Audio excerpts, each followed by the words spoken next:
Setiap permulaan pasti ada pengakhirannya. Seperti dalam kehidupan kita, begitu juga dakwah para nabi dan rasul yang diutuskan untuk mengajak umat kembali kepada Allah. Hari ini kami menjejaki 3 makam nabi yang menjadi penerus risalah Allah yang diuji dengan umat yang keras kepala dan juga keingkaran mereka. Nabi Nuh, Nabi Sulaiman dan Nabi Shu'aib bukan sahaja melawan kebatilan tetapi juga mengajar umat mereka tentang erti kesabaran, keadilan dan keikhlasan dalam mengabdikan diri kepada Allah. Selamat menonton episod terakhir Kembara Wahyu Jordan, satu perjalanan yang mengingatkan kita akan hakikat kehidupan dan pengajaran dari legasi yang kekal.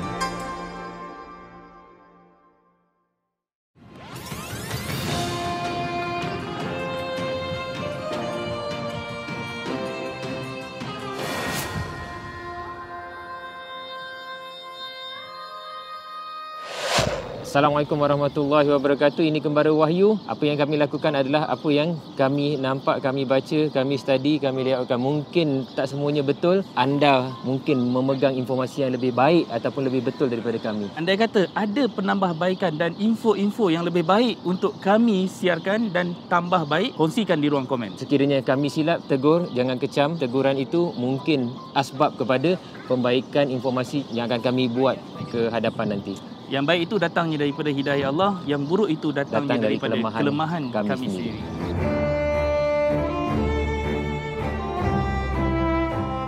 Selama 7 hari kami menjelajah bumi Syam, perjalanan kami kini sudah sampai ke penghujung. Hikmah kami bertiga tidak dapat masuk ke Baitul Maqdis memberi peluang untuk kami menggali dengan lebih mendalam tentang sejarah para nabi-nabi di bumi Jordan. Dari Wadi Musa, tempat di mana Nabi Musa bertemu dengan Nabi Shu'aib, hingga merentasi ke Laut Mati untuk mencari tapak peninggalan dan keruntuhan kota kaum Nabi Lut. Kami diingatkan tentang takdir kita sebagai hamba Allah dan betapa nyatanya azab Allah itu apabila kita mengingkari janjinya. Perjalanan ini membawa kami merenung semula perintah Allah di dalam Al-Quran untuk mengembara di muka bumi, melihat kerosakan akibat tangan-tangan manusia dan kebaikan yang dihulurkan daripada tangan yang sama. Dengan izin Allah, kami bertemu dengan insan-insan yang mulia. Mereka menyambut kami seperti keluarga yang sudah lama tidak bertemu, memberi kami pengalaman yang luar biasa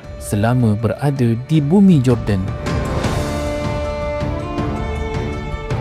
Tak kenal orang Jordan ni, tapi memang friendly dia orang ni. Kita bagi salam saja, Assalamualaikum, automatically brothers. Name Riyad. Hai Riyad. Orang kampung, macam kita duduk kampung, semua orang kita bagi salam angkat tangan semua tu sama je. Dia ajak ke rumah. Itu memang dah jadi budaya lah. Dia dah serasi sikit kan. Kita sembang-sembang terus ajak minum teh. Belum lagi tercemar dengan commercialization. Semuanya nak minta duit. Sama-sama. Ayuh, tangan lah. Budaya mereka ni di pedalaman kita dapat yang jenis baik-baik macam ni. Ya. Dia bagi hadiah ni duluan ni permulaan. Orang belanja kita Hadramaut. Terima kasih budak-budak Yarmouk. Sukalah kita jadi student walaupun 2 hari jadi student sini. Baik. Harap a little bit.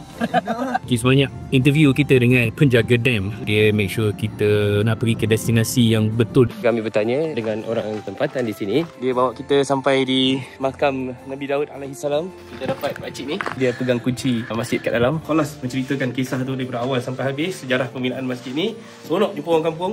Sembang pun macam orang kampung. Di sini ialah gua, bukan makam dalam bentuk kubur. Ni gua Nabi Hud Setiap Nabi itu mempunyai gua tersendiri. Musa, Isa, semua mempunyai gua-gua yang tersendiri dan kisah masing-masing. Sejarah bukan untuk kita kesali, tetapi untuk kita pelajari supaya kehadapan nanti kita menjadi orang yang mempunyai jati diri, mengambil pelajaran daripada kesilapan yang lampau dan juga mengambil iktibar kepada kehebatan yang mereka tinggalkan. Ini baru Ray. Ini baru Air. Ini baru Ray.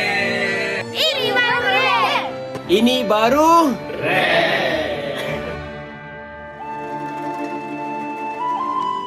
Ini adalah satu peringatan buat kita semua bahawa janji Allah itu benar, kematian itu benar, neraka adalah janji yang pasti bagi mereka yang ingkar dan syurga adalah janji yang nyata bagi mereka yang taat. Kembara ini menguatkan lagi azam kami untuk terus menelusuri ayat-ayat Allah dan sunnah Nabi-Nabi yang memberi petunjuk bagi mereka yang beriman. Bumi ini penuh dengan sejarah dan hikmah, dan kita sebagai umat di akhir zaman harus sentiasa mengingati dan berpegang kepada petunjuk itu. Hari ini kami akan tamatkan kembara kami ketiga lagi makam para anbiya yang pernah menghuni di bumi Syam satu ketika dahulu, bermula dari kisah Nabi Nuh alaihi salam. Kita masuk ke dalam kawasan Carrot Castle untuk ke makam Nabi Nuh. Di kelilingnya adalah kubur-kuburan di tapak yang paling tinggi sekali.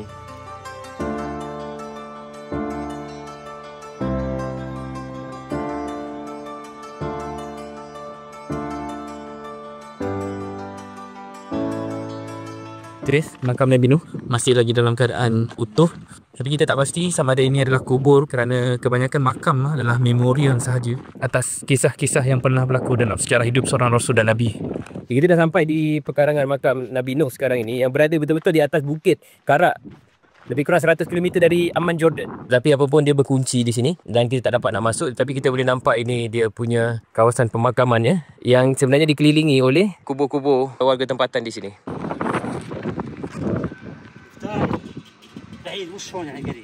Tak faham lah cakap. Tak faham. Tak faham.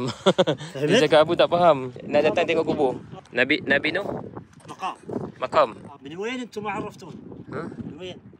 انتم من وين؟ دولة Nabi Nuh. Di makam yang ada di depan kita ini hanyalah sebagai satu tempat memperingati sejarah pada Nabi Nuh, dan dia tidak terkaitlah kepada kubur Nabi Nuh AS sendiri kerana kuburnya dikatakan terletak di Syria ataupun Turki. Jadi kita dapat lihat makam yang ada di depan ini hanyalah sebagai satu daripada makam-makam yang lain untuk memperingati peristiwa kapal Nabi Nuh yang berlabuh di atas Bukit Judi. Kalau kita perhatikan bukit tu, dia nampak seperti muncung sebuah kapal bahtera Nabi Nuh yang berlabuh di atas Bukit Judi, seolah-olah berada di atas puncak Bukit Judi.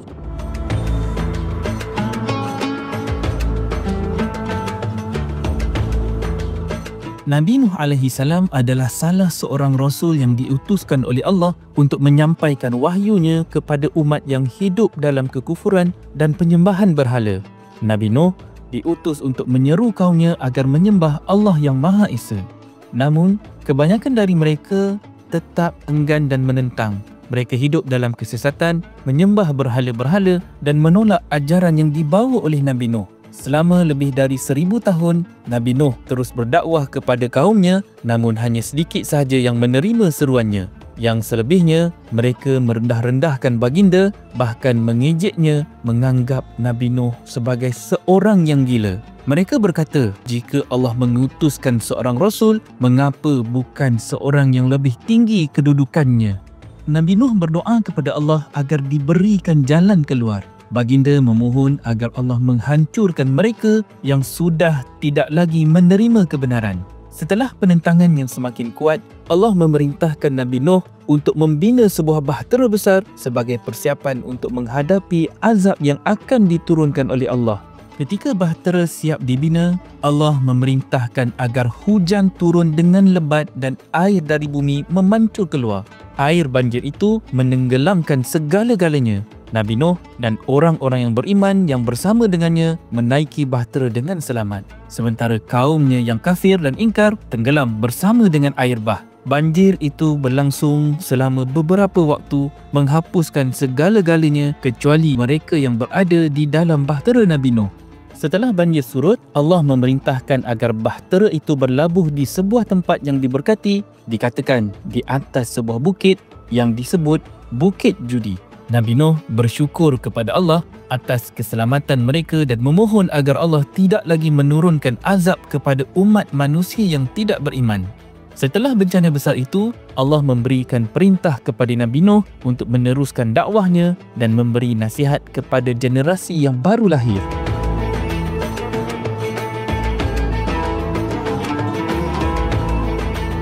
Satu persamaan antara orang Mesir dan juga sebagai orang Arab sebenarnya, rumah dia macam tak pernah siap. Dia akan tinggalkan sedikit Y-bar yang macam ini, siap dia punya tiang untuk nanti dinaikkan lagi. Mungkin tahun depan kita datang, sini dah tak ada kawasan parking. Dia dah jadi bangunan. Biasanya mengikut berapa ramai anak dia. Dan anak dia dah kahwin satu orang, lepas tu dia naik lagi satu tingkat.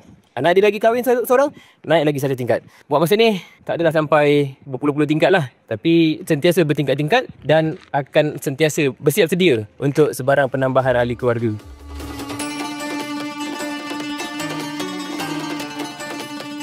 Dari makam Nabi Nuh yang penuh dengan sejarah kebesaran Allah, kami melangkah ke sebuah lagi makam yang tidak kurang hebatnya, iaitu makam Nabi Sulaiman alaihi salam. Namun, perjalanan untuk sampai ke makam ini tidak mudah. Kami terpaksa mengharungi batas pergunungan, menempuh lereng bukit yang curam jauh dari kawasan pusat bandar.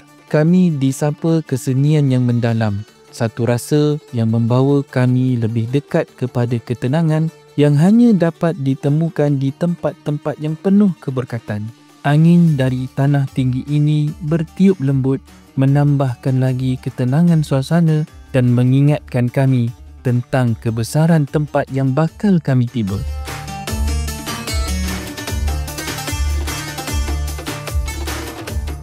Daripada sini boleh nampak adanya laut mati di belakang ni ialah makam Nabi Sulaiman. Waktu seolah-olah berhenti sejenak. Di hadapan kami terhampar luas makam yang menjadi saksi kebijaksanaan, kekuasaan dan ujian besar bagi seorang raja yang juga seorang nabi. Di antara banyak nabi yang disebutkan di dalam Al-Quran, Nabi Sulaiman adalah salah seorang yang paling dikenali bukan sahaja kerana kebijaksanaannya tetapi juga kerana mukjizat yang Allah berikan kepada baginda. Putera Nabi Daud alaihissalam ini tidak hanya menjadi pengganti ayahandanya yang bijaksana, tetapi juga seorang nabi yang mampu berkomunikasi dengan makhluk selain manusia. Burung, jin dan makhluk lain mematuhi perintah baginda. Satu hari, baginda terus memerintahkan jin untuk membina istana megah yang menjadi simbol kekuatan dan keteguhan pemerintahan baginda. Pekerjaan ini berlanjutan tanpa henti dengan bantuan makhluk-makhluk gaib yang taat kepada baginda. Namun, tanpa disedari, Nabi Sulaiman terus berdiri dalam kepimpinan baginda, memerintah dengan penuh dedikasi. Tanpa disangka, baginda telah wafat dalam keadaan berdiri. Tongkatnya yang digunakan sebagai penyokong tubuh tetap tegak dalam keadaan sudah mereput, seolah-olah segenap alam ini menunggu untuk menyaksikan bagaimana pengakhiran seorang raja yang adil itu akhirnya pergi meninggalkan dunia dan isinya dengan segala kekuasaannya.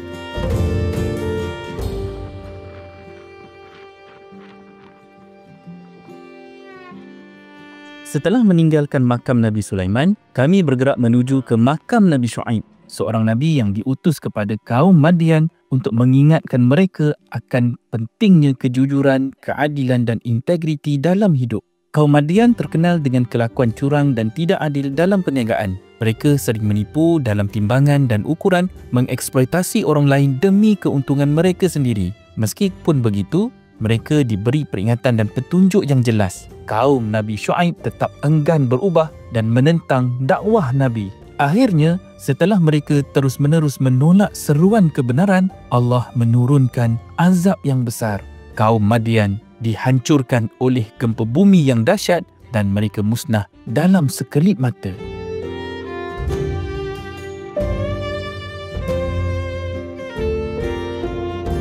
He all knows about Qawm Lut.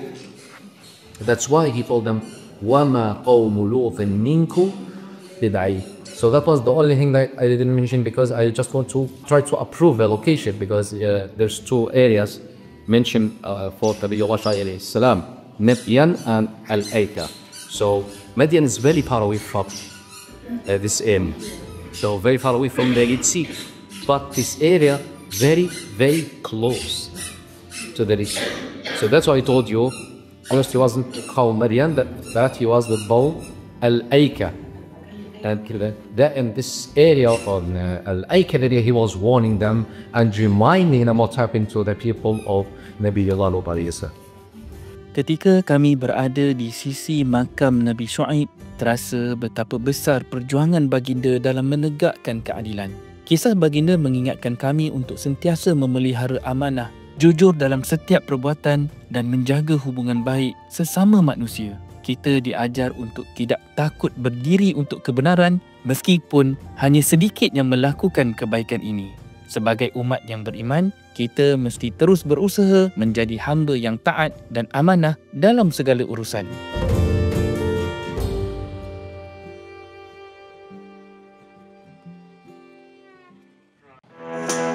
Setiap pengembaraan ada cerita. Setiap cerita ada pelajaran. Dari landscape yang rare, budaya yang santun, hingga kebijaksanaan bangsa-bangsa yang luar biasa, semua itu kami kongsi dalam podcast Renation. Renation ada untuk jadi teman setia. Waktu brisk walk, jogging, dalam kereta pagi-pagi, atau saat kau rasa sunyi tak ada yang nak teman. Langgani percuma Spotify dan YouTube Renation semalam juga.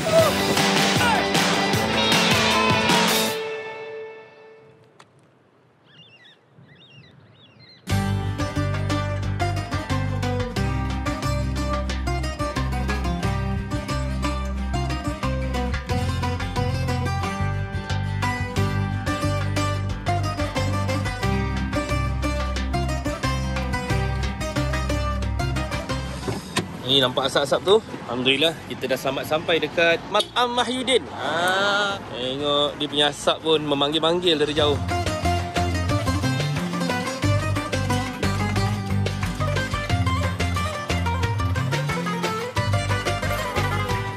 Saya rasa ayam ni tak keras. Ya, confirm. Oh, dia punya teknologi dia power lah. Set the view. Macam ni lah mahal makan kat sini. Kita ada pokok zaitun. Kalau rasa tak cukup zaitun, pergi turun petik je. Dan sebelah sana tu kita ada Dead Sea. Kita akan lalu nanti lah pergi ke Dead Sea di sana. Jadi kita tengok dulu makanan kita apa yang ada. Nasi ada? Ada nasi. Roast steak? Tak. Tak ada nasi. Kita tinggalkan Mat'am Mahyudin. Kita tengok apa ada makanan lebih menarik lepas sana. Assalamualaikum. Oh, nice. Sama juga. Wah, ada kambing gantung lah. Wah, alamak. Ini menang view. Ni menang dia dekat view ni. Dekat view ni. Boleh request ni lemak ni. Boleh juga safari.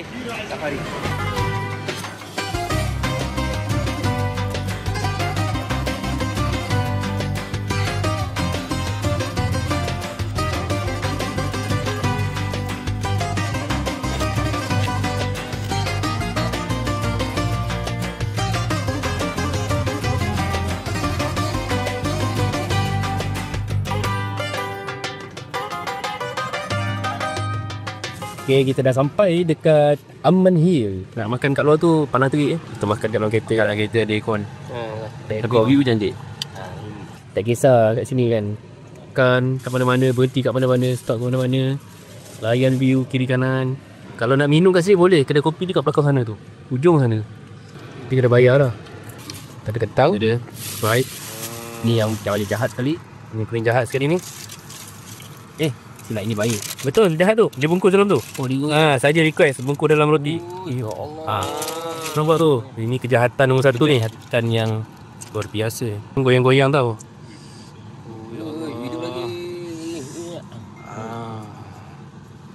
Habis Aisyah akan bertukar jadi kambing.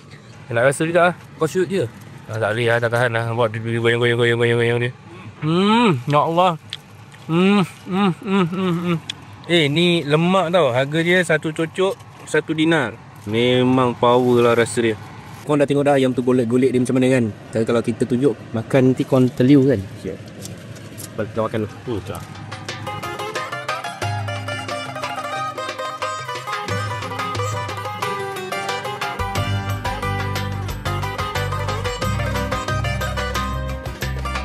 Kita sekarang ini berada 300 meter dari aras laut dan kita akan tunjukkan sekali lagi semasa di Laut Mati.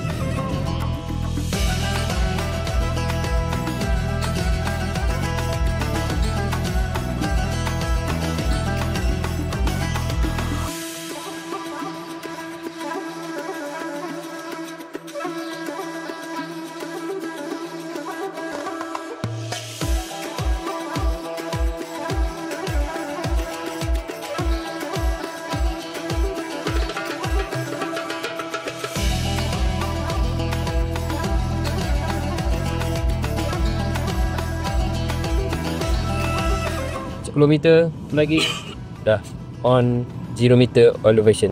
bawah sedikit daripada aras laut, boleh nampak kampung dan laut mati tu di bawah dasar laut sebenarnya.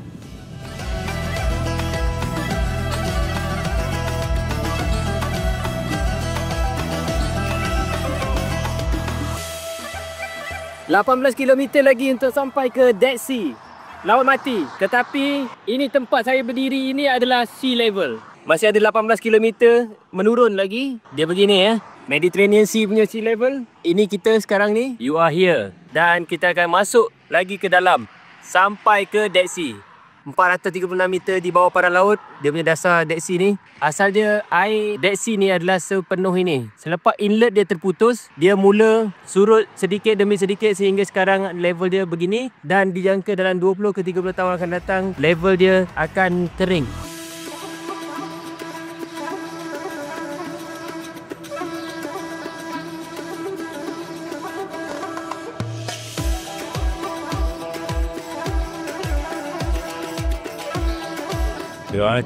Kita sekarang ni berada di negatif 380 meter di bawah paras laut.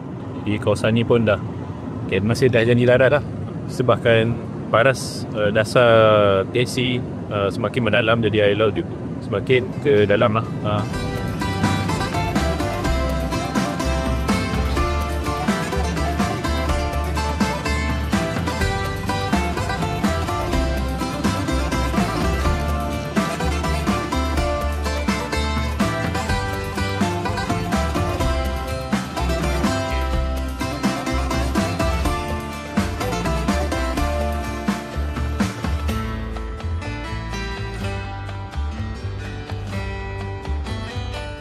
Okay, sekarang ni sedang turun ke bawah South Beach, kawasan pantai laut garam daripada Dead Sea. Ujung seri lah di bahagian sana, Palestin. Ini adalah kawasan public area. Dia tidak berkaitan dengan kawasan pelacuran lah. Jadi kalau orang-orang yang melancong kan ni datang di bahagian utara, so kita boleh datang ke sini untuk melihat sendiri kawasan Dead Sea area ni dengan lebih dekat. Kebanyakannya garam-garam tu dia akan residu, dia akan reside dekat tepi-tepi dan menghasilkan garam kristal sepanjang laluan pesisir pantai ni.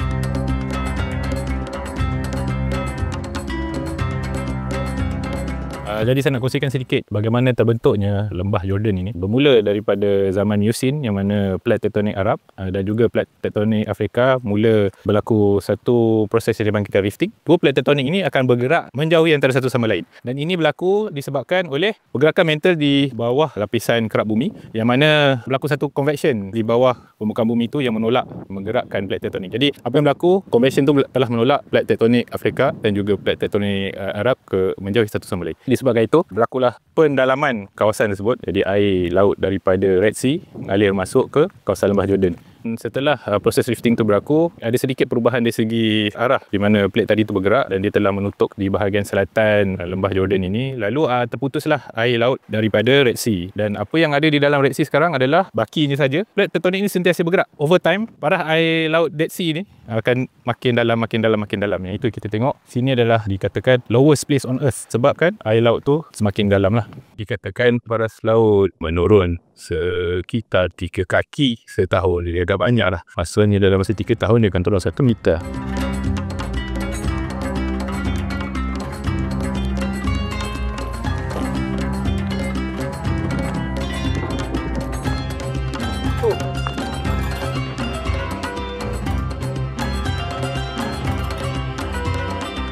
Okay, kita boleh tengok ni semua garam-garam yang dah terdampar, yang dah terus mengeras, kering dan telah pun mati di tepi pantai ni sendiri.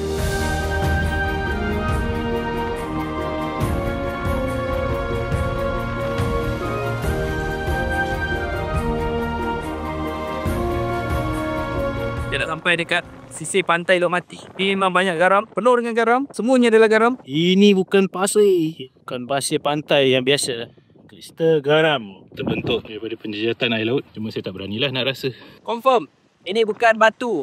Ini bukan batu pantai, tapi ini garam. kalau dilihat dekat runtuhan batu ni, itulah layer-layer garam yang terbentuk daripada penjejatan. Dalam bahasa Inggeris kita sebut evaporites. Jadi proses ni memerlukan kawasannya tertutup, nanti ada tambahan supply air laut yang baru, dia tersejat dan membentuk kristal garam. Lisan ini melambangkan pantai yang lama. Jadi kita nampak dia ada stage dia daripada atas dan dia akan sedikit demi sedikit turun. Atas tu sepatutnya laut yang asal.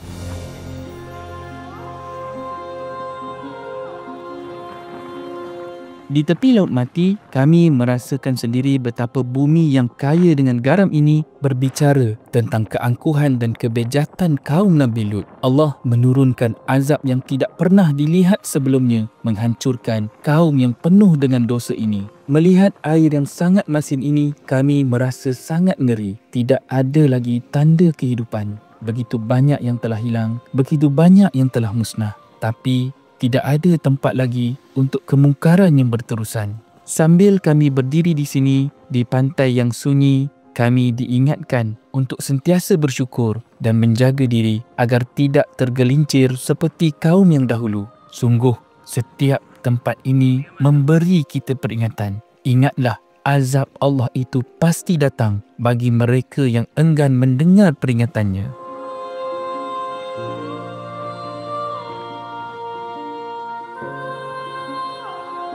Kita dah selesai melawat sebentar kawasan Laut Mati ataupun kawasan pantai garam ni. Laut Mati sekarang ni dia surut lebih kurang 3 kaki ataupun lebih kurang 1 meter setahun. Dan kawasan yang sebenarnya kita tengok hari ni, dia tak ada lagi pada tahun hadapan dan dia akan terus lagi berganjak dan berganjak. Dan dijangka dalam 20 ke 30 tahun lagi dari sekarang, Laut Mati kering in total. Ada dekat depan sikit ada statue memperingati isteri Nabi Lut. Dan saya pun tak pasti kenapa mesti diingati isteri-isteri derhaka begini. Mungkin peringatan tu adalah untuk supaya isteri-isteri yang ada pada hari ini jangan derhaka dengan suami dan juga jangan derhaka kepada Allah.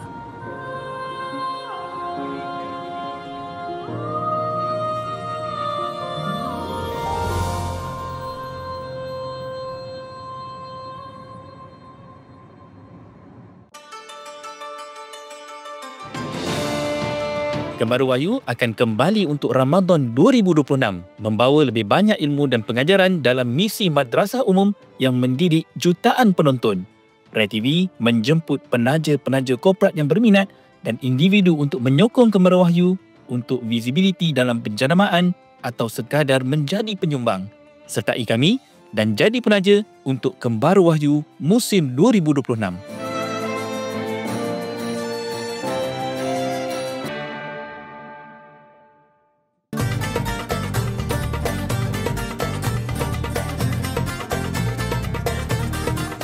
Perjalanan kami membawa kami ke satu lagi pantai tetapi dengan suasana yang berbeza yang kami rasakan di pantai Laut Mati. Di sini, suasananya terasa lebih hidup.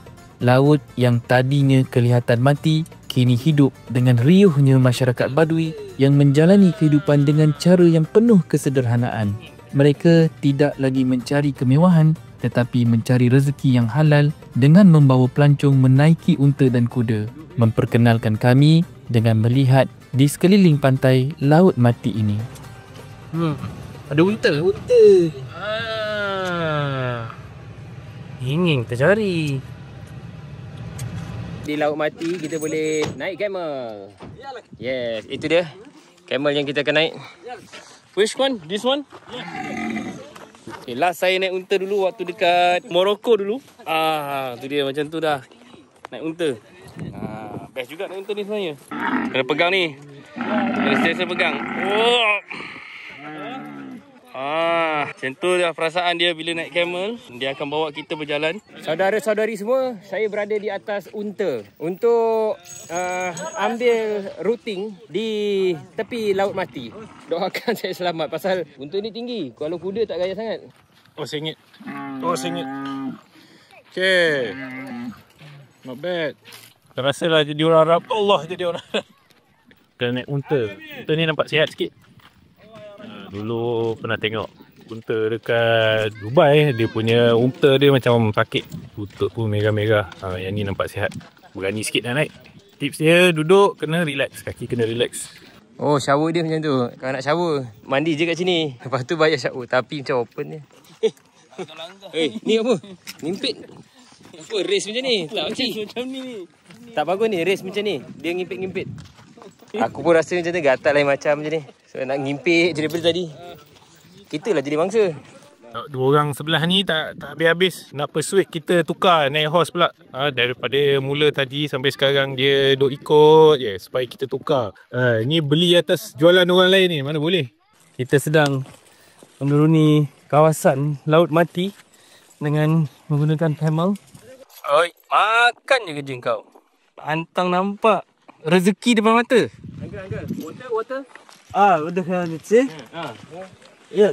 Sana pun dah. Accident. Pun ingatkan kereta je boleh accident. Walaupun kita berada di tempat yang dipenuhi dengan sejarah kehancuran, masyarakat di sini tetap berdiri dan berusaha untuk bertahan hidup. Mereka yang menghadapi kesusahan ini tidak terlarut dalam keputusasaan, tetapi terus bergerak ke depan, mengharapkan rezeki yang halal dan penuh keberkatan.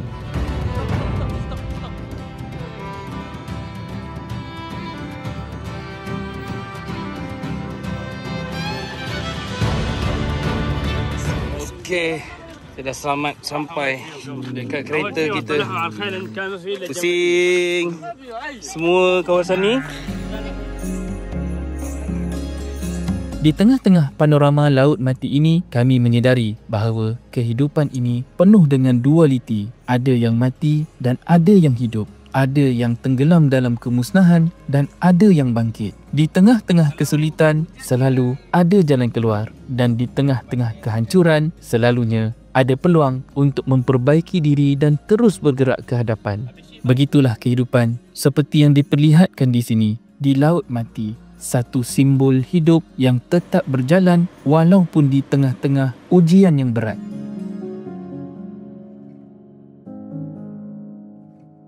Kita ada dapat hadiah daripada owner Dead Sea, Imran.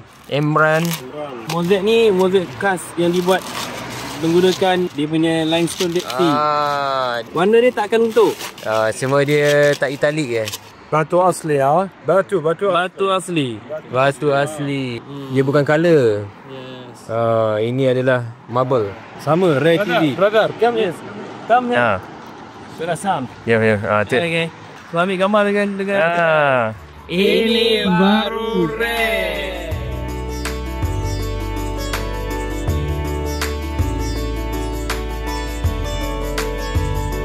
Kembara kami bertiga telah tamat dan kami bertemu kembali dengan jemaah Rekeshen 197 Baitul Maqdis setelah mereka berada 7 hari di bumi Palestin. Alhamdulillah, mereka semua dapat pulang dalam keadaan selamat dan membawa pelbagai pengalaman berharga yang menjadi ilmu dan bekalan jiwa sebelum mereka kembali ke tanah air.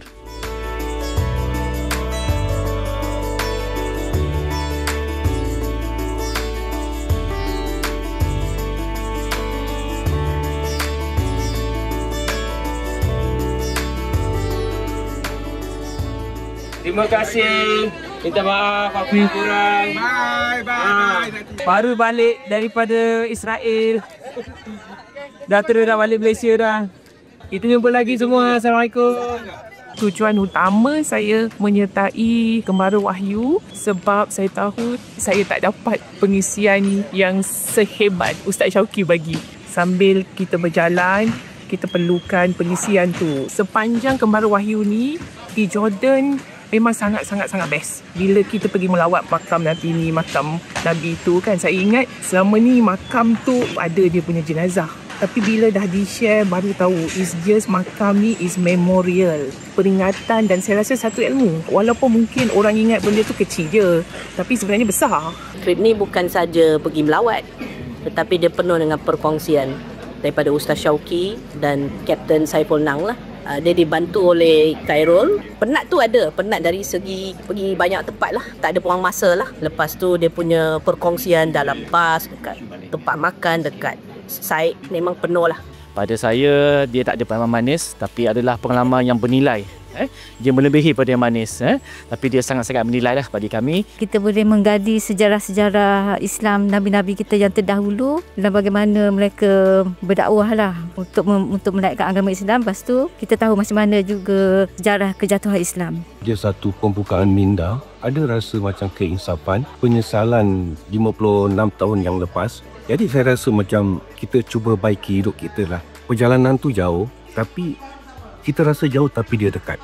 Tapi bila kita rasa dia dekat, dia tak jauh. Sebagai umat Islam, wajib kita kena tengok, kita kena ziarah. Very good tour guide yang dia assign locally tu. Kerana knowledge yang mereka ada tu dapat kita berkongsi bersama dan menjadikan perjalanan itu lebih bermakna. Jadi perjalanan begini bukan hanya untuk kita bersia-sia, tapi juga untuk membentangkan ilmu yang ada pada diri kita. Disantap dengan sentuhan recreation yang unik.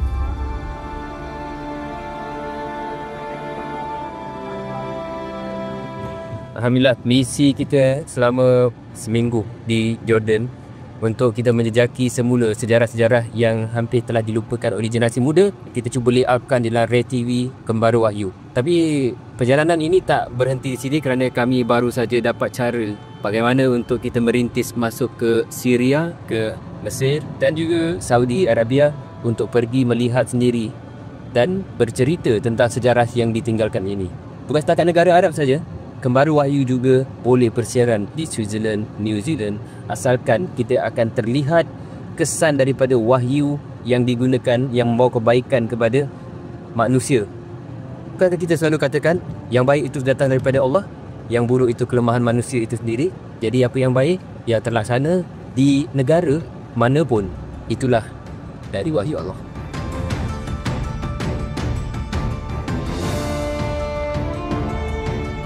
Setiap langkah yang kami ambil di bumi Jordan ini membuka lembaran baru dalam pemahaman kami tentang sejarah para Nabi. Setiap perhentian adalah peringatan tentang kuasa Allah yang maha besar dan bagaimana setiap Nabi selalu berpegang pada kebenaran dan keadilan. Semoga perjalanan kami ini dapat menjadi inspirasi dan pengajaran untuk kita semua. Terima kasih kerana menonton Kembara Wahyu edisi Jordan. Doakan kami akan kembali membawa lebih banyak pengembaraan menjejak wahyu yang hidup sebagai peringatan dan nasihat kita berpegang teguh pada kitab dan sunnah para rasul terdahulu. Assalamualaikum warahmatullahi wabarakatuh.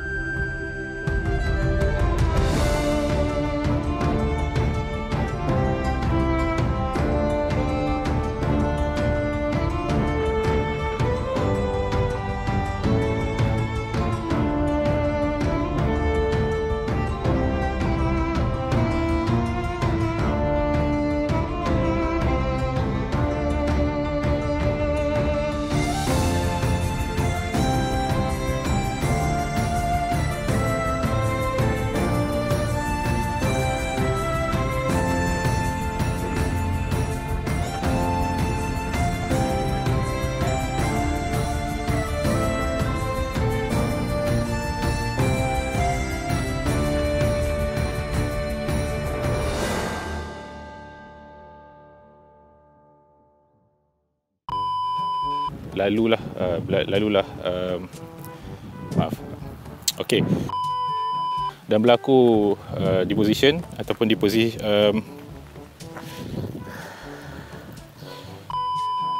ini baru Ray. Ini 1 2 3. Ini baru Ray. Ini baru Ray. Boleh request ni lemak ni. Head northwest. Okay, kita dah sampai dekat apa dia? Nama dia tadi? Jordan Hill? Aman Hill? Aman Hill. Aman.